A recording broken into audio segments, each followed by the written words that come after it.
Hi, this is Reuben from Mile High Sounds, and I'm going to talk to you about the new features of Live 9. In summary, I'll be introducing you to Live's new browser, compositional tools that can enable the user to convert drums, melodies, and harmonies into MIDI quickly, new MIDI note manipulation tools, improved editing workflows, and amazing new devices that will enhance both creativity and productivity. Just got a little bit of background music for me. As you can see over here, we've got a search field, we've also got categories, and we've got places. Now in early versions of Live, you'd have to go into a location and then create a bookmark, and your bookmarks would be stacked vertically, and you weren't able to rearrange those bookmarks. Brilliant thing about places is that you can actually take a folder, let's take psychedelic guitars, you can easily drop it in from your operating system, and it will be quickly indexed by Ableton Live. What you couldn't do with bookmarks is rearrange where in the list the bookmarks would be placed. With places, you can just click and drag and reorganize your favorite locations, be they be on thumb drives or hard disks or other attached media. Right, let's go back to categories for a second. If we look at sounds, this is where you can view all your recent racks and presets, and they will be sorted by the type of sound that they make. I'm just going to stop that track that was playing in the background. It's 7:40 a.m. and yeah, I actually felt like listening to it for a while, but you know what? It's going to interrupt what we're doing. Okay, so an amazing thing that's been added is the preview functionality when you browse instruments. So if I just hop to sounds for a sec, you'll see that we've got different categories of sounds, and if we just pop to, let's say, experimental for a sec, just by clicking on it, we can actually hear a preview of what the synth will sound like. Just to demonstrate, we were on breath hose loop. So I've dropped it into a MIDI track, and it's been record armed. And just as the preview demonstrated, that is the actual sound that is generated by the instrument. We've got synth keys, yeah, just in a nutshell. Yep, sounds exactly like the preview. Thanks, guys. Right, just quickly flicking through, in drums we have a similar behavior with clicking on instruments. In this case, if I click on this, it will give me a preview of that particular drum kit, the warm and low, Latin pop, and this will actually speed up the creative process. You've got a preview on what kind of sounds and instruments you'd like to select, and there you have it before you even have to apply it to maybe a previously created MIDI clip. Just going through, we've got our instruments, audio effects, MIDI effects, Max for Live. Plugins is where you can view your AU and your VSTs. AU stands for audio units. Clips, these are all the installed clips, and samples it gives you the ability to access all your samples. Right, so just popping back to what I mentioned earlier about the search field. If you just look carefully here, sorry, my screen's a 27-inch, it might be a bit small. Your shortcut is Command F on OS X, and what this allows you to do is basically access the find field just using your keyboard. And we all have workflow improvements. So by merely pressing Command F and typing in, say for example, Redux. I didn't even complete the word Redux. Press down on my keyboard, hit enter. My last selected track was track 3, and there you go. I now have a Redux on track 3. Now without even moving my mouse, I'm going to go straight to the keyboard, hit Command F, and type in FREQ. I was actually going for frequency shifter, pressing down and pressing enter. I now have frequency shift on the track. So this saves us a lot of time when it comes to accessing things that we'd like to use as quick as possible.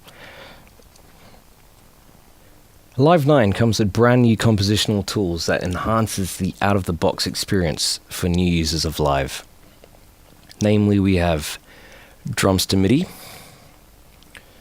which you can see here, convert drums to new MIDI track.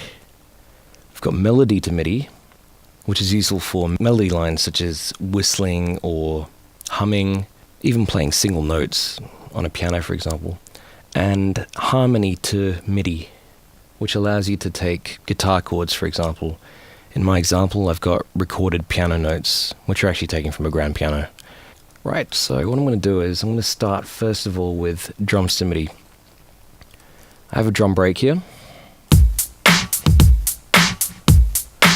Okay, what I'm going to do is I'm going to right click and choose convert drums to new MIDI track. So it says converting 1110 bling bling. And what it's done is it has created a new MIDI track right next to that audio track used in the example. Let's have a listen, shall we? So I'm going to solo the track and let's have a listen to it.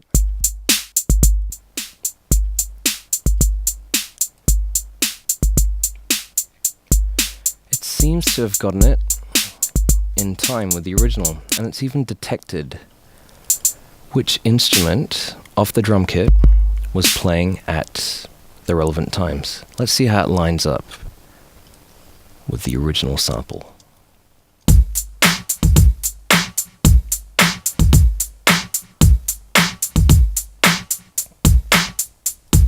Sounds pretty accurate. Of course, you don't have to use the default kit that it assigns to on this situation.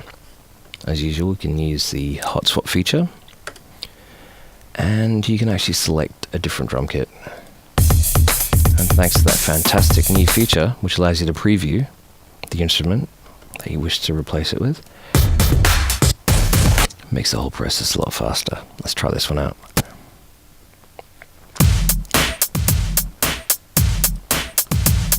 Very tight. And of course you can hop in and make your changes just like you did in early versions of Live. So that's a preview function right there, and using command can make that a little bit louder on all the hits for the snare. Maybe let's bash up the kicks a little bit. Using command I can click and drag. Let's make it a bit louder. Nice. Okay, I find those hats a little bit too loud, so I'll just use command and just bring those down slightly. Great. So I've managed to extract a groove from an audio sample and apply it into the context of MIDI, and I'm now able to use instruments or drum kits as I feel, depending on what sound I'd like to achieve from the pattern that I extracted it from. Alright, next up I have a whistle. Now a whistle, being monophonic, allows me to express certain melodies. And we have this feature in Live 9 called Convert Melody to New MIDI Track. Let's see what it sounds like first of all. I've got solo 1, just so that we don't, interrupt what we're listening to. I've actually used warp markers here just to tighten up my my performance, because I did it without the metronome on. If I just pop on the metronome over here in the top left, timing wise it's where I'd like it to be. So what I'm going to do now is right click, and as this is the melody line I'd like to ideally use in this growing composition, I'll use Convert Melody to New MIDI Track. Let's see what happens. And it has now created a new MIDI track. I'm going to solo this so we can hear what it sounds like. Okay, I think I was a little bit pitchy just now with my whistles, so what we can do is we can go into the clip and just make some small adjustments. Let's watch again.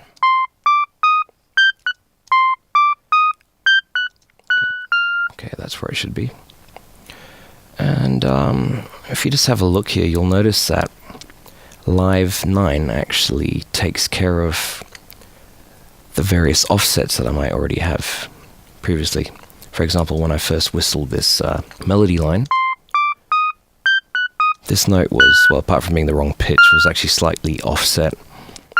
And I can actually drag it to 1.4 if I'd like to, or maintain that offset at every subsequent grid point, subdivision. In this case, you know what, I'd like to tighten it up. Why not? Slight pitch problem there.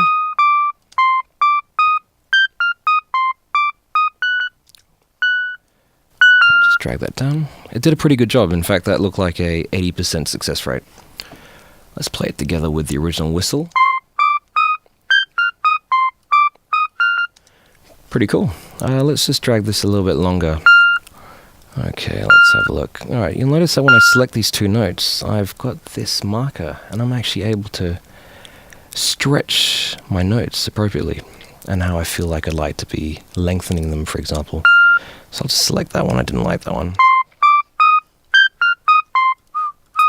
Let's just select that again.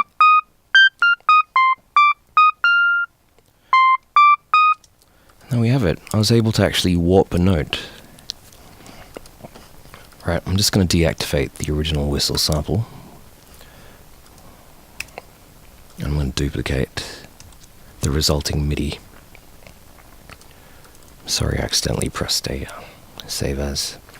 Okay, so what I've done here is I pressed Command D, and what it's done is duplicated the clip down to the next clip slot on the next scene.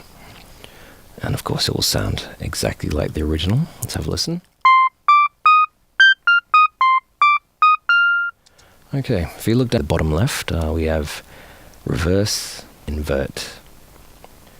And let's see what that does. If I reverse it, let's just drive that next to the original whistle. And it is in fact the reverse version. If we invert it, it will invert the pattern of the notes in terms of pitch.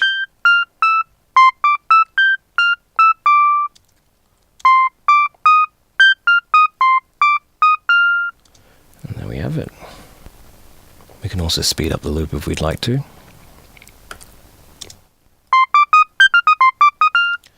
Use that with a reference of the metronome. We can undo that, and if you want to halve it, the metronome reference.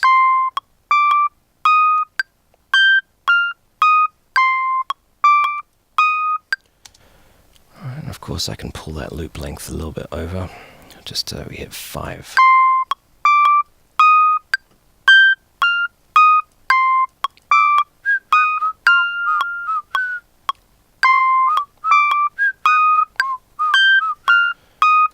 And while that's running, let's try a different one.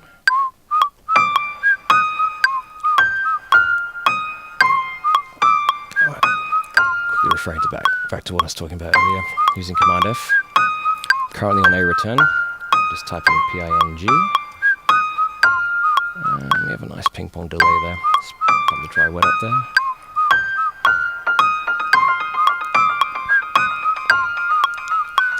Alright. Finally we have convert harmony to new MIDI track. Let's have a listen to this. Alright, so I'm going to right click and choose Convert Harmony to MIDI. It's going to load up a piano as before, and we'll be able to hear the notes, and you can actually see them when I double click on the clip.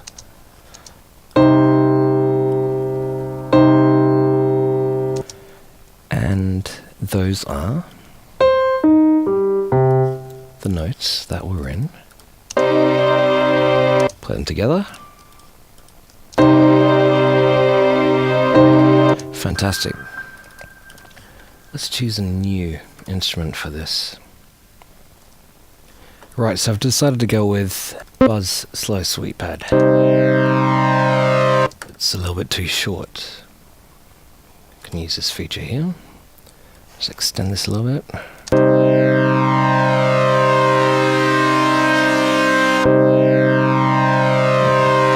That seems to be a useful modification to the clip.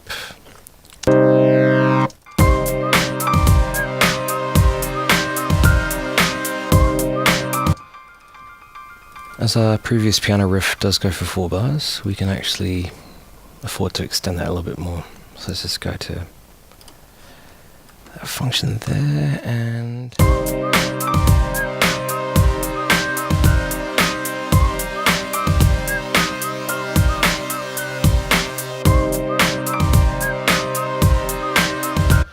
Okay, that whistle's sounding really dry. I'll use this as an opportunity to show you one of my favorite Max for Live effects. Convolution Reverb Pro. I'm just going to drop it onto whistle. Again, as I mentioned before, I'd like to use it ideally on a return track, but just for the sake of this demonstration, I'm just going to drop it straight in. As you can see, we have a variety of parameters here, and we're just going to experiment a little bit. Let's just get the dry wet marginally.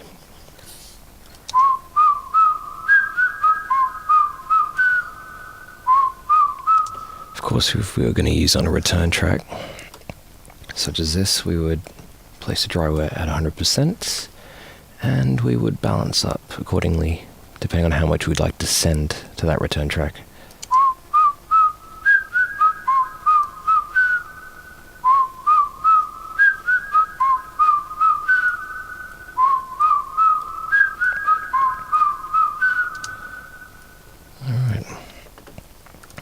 You know what, that pitchiness is actually bothering me slightly. I'm just going to switch the device over to clip, and I can now choose transposition modulation.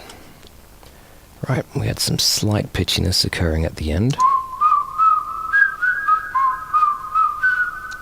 A little bit sharp, so I'm just going to select that time and bring it down slightly.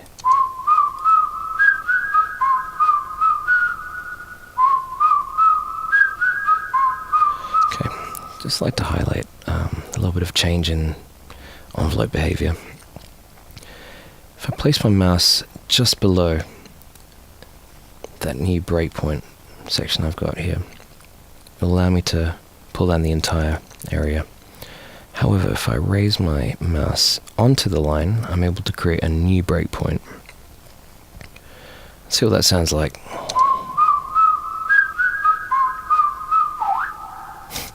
Interesting, it has a very linear behavior. You're actually able to create curves, but I will get into that shortly. Let's just bring that back to where we'd like it. And as you can see, clicking once on the breakpoint allows me to remove that breakpoint. Let's just have one more listen to see if it's where I want it to be. Still a bit sharp, let's try that one more time.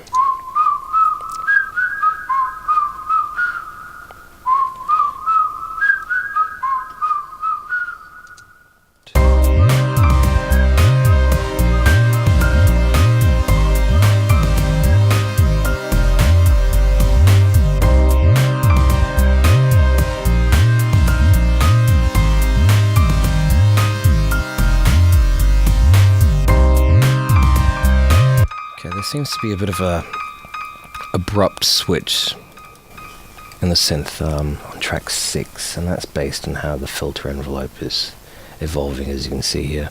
But what I'm going to do is I'm going to put in an envelope into the clip by recording.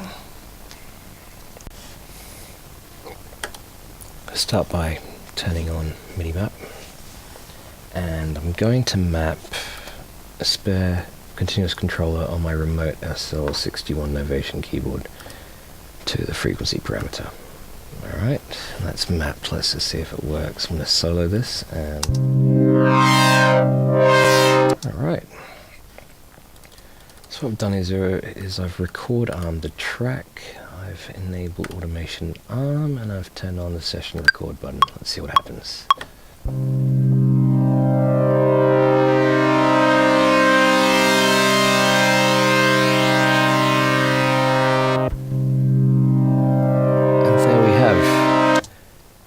Clip automation recording. Now let's just see what it sounds like with the other elements.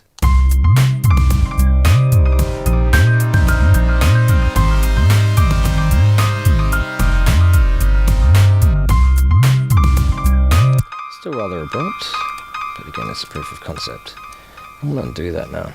And as I mentioned earlier about envelopes and breakpoints, I can actually just click on the actual envelope itself to create breakpoints. So if I just proceed to do that, and here, and let's put another one here, and let's drag it down. Alright. Now these are very linear. Let's see what it sounds like.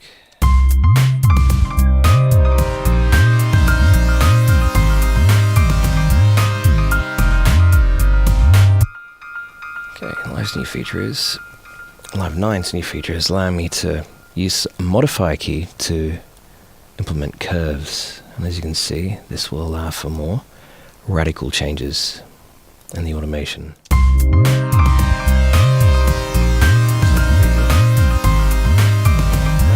and it slopes off nicely towards the end.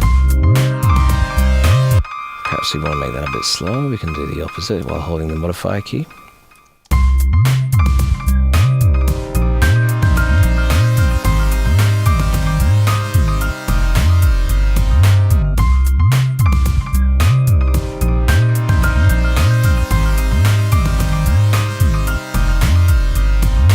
As demonstrated, curves can make a very big difference to how you'd like to express your ideas. So I'd like to introduce a new device, which is the glue compressor, as well as some improved devices such as EQ8 compressor and gate. Right, so let's just quickly group together these two drum tracks, just to refresh your memory. This was a sample-based drum break, and we actually extracted the drums into a MIDI clip and then changed the drum kit. Let's just solo that and see what it sounds like again. Alright, and we have the bass that we created earlier. We also have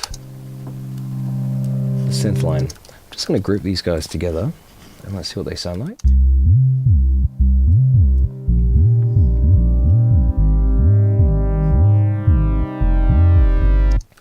Right, and using the glue, G-L-U,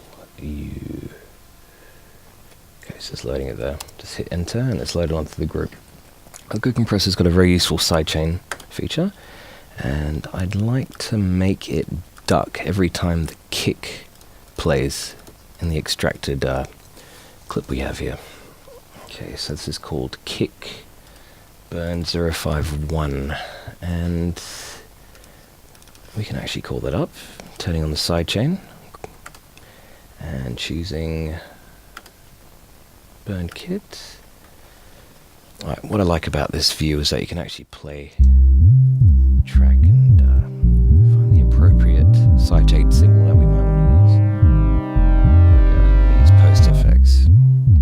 Could use post mixer, but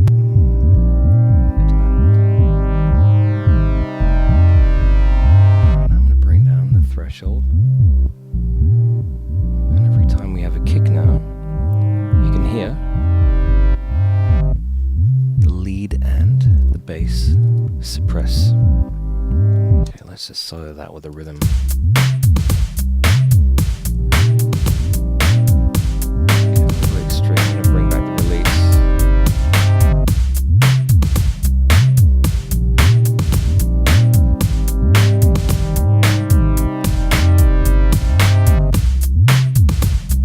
I still feel that tail's a little bit too fast. I'll just wet that up a little bit using our standard reverb, which is still very capable.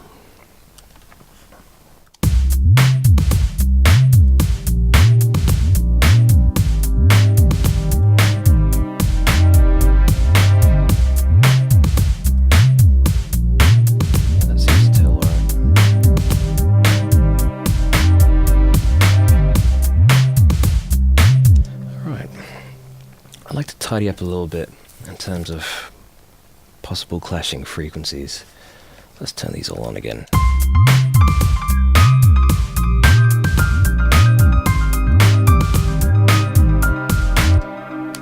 I feel that the piano rings, so I'm just gonna load up EQ8, and it's a perfect opportunity for me to demonstrate some very nice additions to this device. Right, over here we've got the audition mode, and that effectively allows me to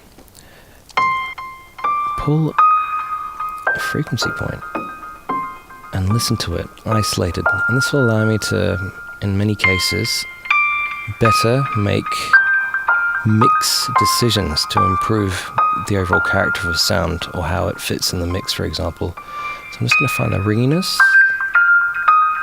Okay, piano seems to ring there a fair bit. So I'm just going to bring that region down and smooth it out a little bit. Alright, you'll also notice that EQ8 now has a toggle that allows you to break out the display. Right below here you can actually see that there is a spectral analyzer, very much similar to Spectrum that we've loved. Currently it's on auto, which will scale depending on the loud and soft signals that the device receives. However, you can turn that off and set your upper limit. Let's just make that similar to 16-bit audio. Alright, and just like with Spectrum, how you could open it up, expand the view, collapse it, you can do the same thing with EQ8. But not only do you get the benefit of a spectral analyzer, you also get a larger and technically more accurate EQ control surface. Alright. Okay, as you can see, I still have audition mode on, which is isolating the frequencies. Let's turn that off for a sec. Alright. What I really like about the revised EQ8 is the ability to adaptively have more precise control over your Q. As I bring it up, the Q factor increases and therefore I have a narrower bandwidth. You can turn off adaptive Q and it will be a fixed Q no matter what your gain is. As you can see, it's now affecting band 5. However, using a modifier, which would be the Alt Option key, I'm now able to change the Q without altering the frequency point I'm at, which will allow me to make a more accurate modification whenever necessary.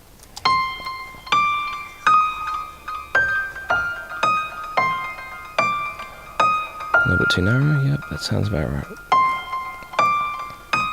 And I can make the cuts appropriately.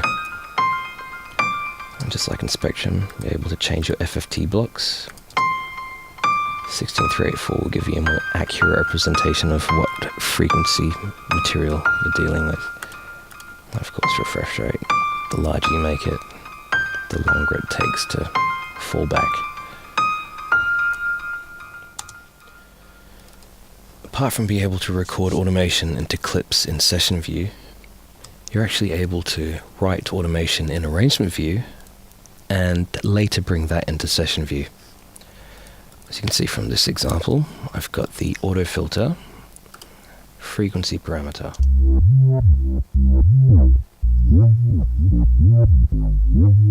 And you can see the automation lane right there. Okay, I've got lock envelopes currently disabled. And just how that would work in Live 8, by dragging it across, it will copy the automation that currently sits on top of the clip, or rather in that place in time.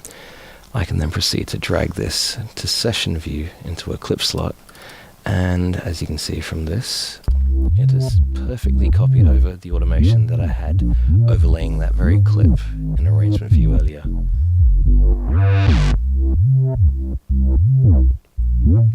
And as I said earlier, using the modifier key, we can make changes. Bit of a curve there. I can make that a little bit smoother. Delete that breakpoint by clicking on it. And there we have it. I should also point out that back to arrangement has been moved from this area of the transport to this area in arrangement view. And that is the behavior when you click it. And remove this automation here by highlighting it and selecting delete envelope after right clicking. This is a similar way of working as Live 8. Okay, I'll just remove that again and just click on the breakpoint, delete it. Right, something that may prove to be very useful to recording artists or mixing engineers, those that wish to create stems perhaps for performing live. From the arrangement view, you can actually select an area of time and enable loop selection, which is Command L. Once you've done that, you can actually right click on the bracket and choose Consolidate Time to New Scene. What that does is it takes that extract of time relevant to all tracks and creates a new scene in session view that you can then later access. Yep, that's exactly what we chopped. I mean, it looks very similar to what we were working with earlier. However, as you can see, the drum loop is now 2 bars long, as opposed to the original length, which was 4 bars. And 2 bars was in fact the length of our selected area. The audio effect compressor has also been given an overhaul. I'm just going to expand this track, which currently contains a drum rack, and I'm going to place the compressor onto strike, which sounds like this. Okay, if I place the compressor on here, you'll notice a considerably different design and layout to the compressor we were used to in Live 8. We still have the sidechain functionality, and I should also point out that we still have makeup, peak, RMS. There is also an upward expander, auto release settings. What's really nice about the new compressor is the graphical representation it is now able to make.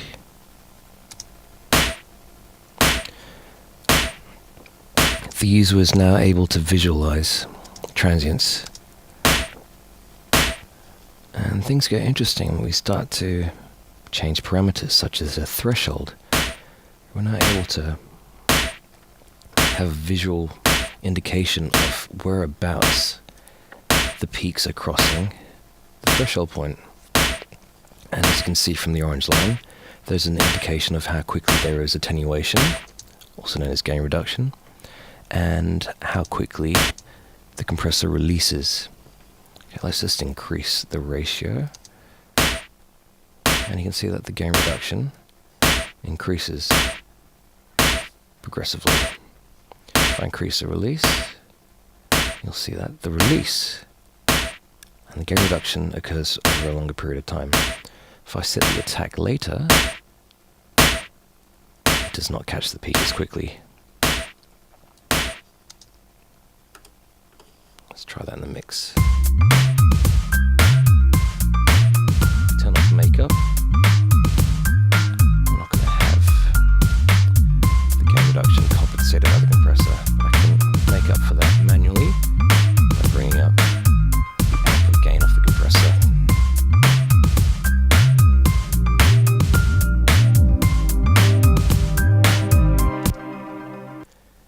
In my final example, I'd just like to demonstrate creative usage of another new Max for Live effect, which is known as LFO. I'm going to place this right before the ping pong on return track A. Okay, and as you can see from this device, there's a rate which is currently in hertz. I'm going to switch this to sync, which will allow me to sync it according to beat divisions. In this case, I've got it on 1/8. So the way the LFO works is that you're actually able to map a parameter to the LFO. So I'm going to map this to the beat delay parameter on the ping pong. I'm also going to switch it to repitch, and this is the result.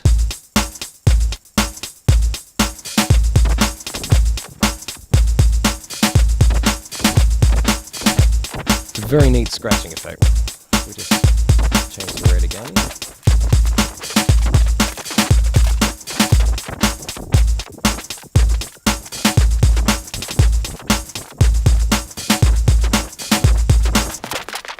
The great thing about LFOs is that you can just place another one before it, and this is the result. Let's put that on sync as well, and let's map the rate of this LFO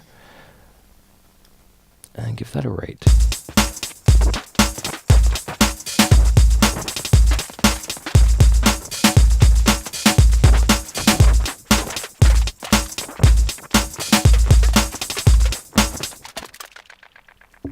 very cool applications.